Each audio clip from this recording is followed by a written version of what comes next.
Hi, I'm Mark from L&M Small Engine. Today we're working on a Ace powered go-kart. Has one of them Chinese engines on it. Anyways, they lost the key to the key switch. Instead of buying a new key switch, I think these cost like $5 or $7. They were hot wiring it. They hot wired it for a while.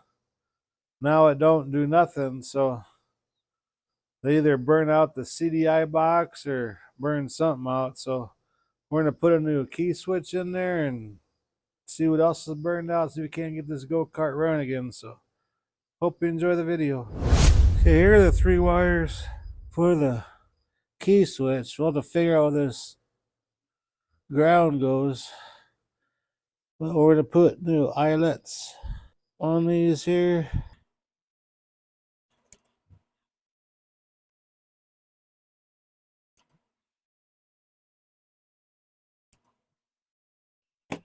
And we crimp these new eyelets on so they can screw onto the key switch.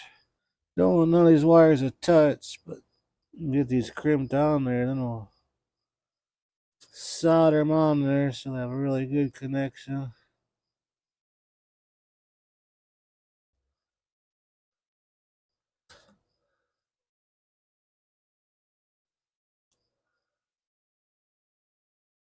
Okay, I'll grab the soldering gun or the torch with some solder.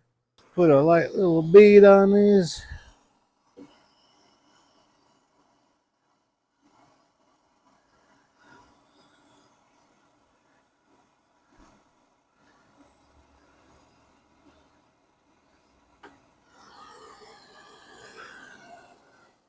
We'll let that cool off a little bit.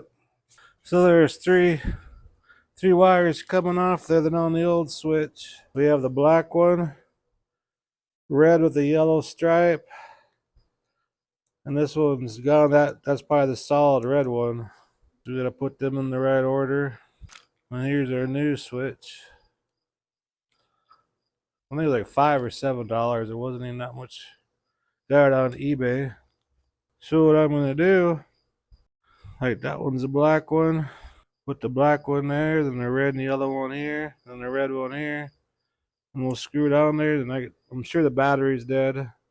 So I'm gonna charge the battery up real quick, but I'll screw that on there real quick, then we'll see if it'll start, if something else is burned out. So okay, I got the key switch installed, but the battery's dead, so I'm gonna try charging the battery up. If it don't charge up, I'll put a new battery in there.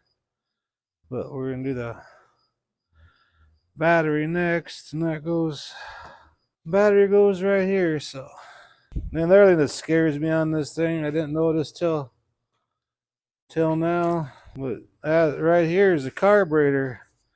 There's no air filter on it, and you can see all the dirt and crap getting sucked in there. So now I'm worried about that now. If I get it turned over, the piston might not be good. So I don't know why people do that. You need to have the air filter on there, especially a go-kart. It's just like a tiller motor. They're in the dirt all the time. But first things first, we'll get it so it turns over and has spark and everything. And I guess with spark and everything don't run, and we'll concentrate on see if there's any compression there. But like I said, first things first, we'll get this wiring stuff all taken care of.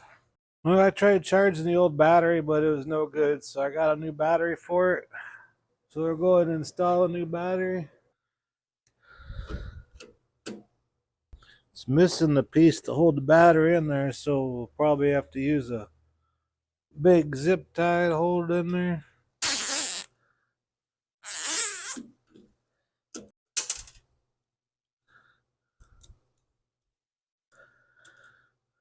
Hook the red up to positive. Yeah, this wire going to the negative too. I'm not going to hook that up right now. Just see where we're at. Let's come over to the front where the key switch is and try it, see what happens. There was a black wire hanging down under the dash. Yeah, it says reverse.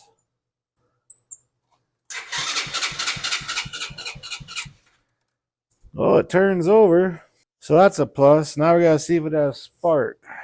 So I was worried about the CDI box might have got burned out because that's kind of a common problem when you like start hot wiring this stuff. Here's the CDI box right here. We're gonna take the spark plug out. That cage is kind of in the way for the camera. This cage right here, but the spark plug's right here. That's a new spark plug. It has spark. Okay, let's see if it has fuel. No fuel.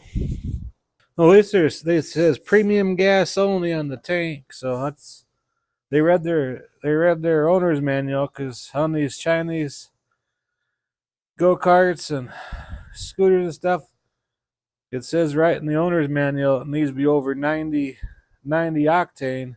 Grab a funnel so I don't pour gas all over the engine. That should be enough to get it started. I'll clean some of that junk out of the carburetor. Choke lever's froze up for some reason.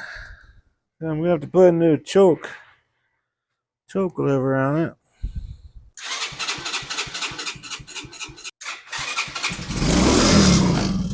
Well, it wants to run, so I gotta find a choke cable, put a new choke cable on it. I gotta get an air filter too. I'm not letting this leave here without an air filter on it.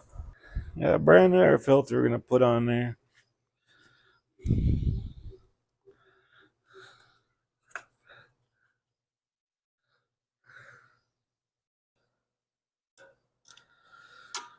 Okay, well, I don't have a choke cable, so I'm gonna have to run uptown and get a choke cable. But yeah, I get a choke cable put on there, and I think them kids are gonna be all happy as all get out again. So stop the video for now. I have to run uptown and get a choke cable. So okay, I ended up putting a different carburetor on there. This carburetor here, this is the original one on there that had that for the choke cable. Anyways, the gas would go out the overflow out the side. And I cleaned out the carburetor and put a new needle in there, and they're still doing it. Then I blew air in the gas inlet, and I covered up where the needle and seat goes, and it was bubbling out around that brass insert. So I just put a new carburetor on there with the choke. The choke lever is right on the carburetor. Right here, just that black lever right here. And I got the air filter on there. Let's see what it does. I know that guy's kids is gonna be really, really happy. That starts right up, purring like a kitten.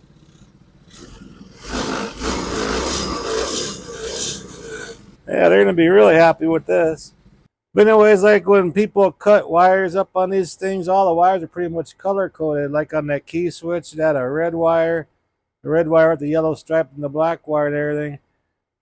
Even if you actually cut some wires underneath or something, they're all pretty much color coded, where you can solder them back together again and stuff. Anyways, I hope this video helped you out if you have one of these. Appreciate you watching. If you like my videos, please press the like button and please subscribe. Anyways, you guys have a good afternoon.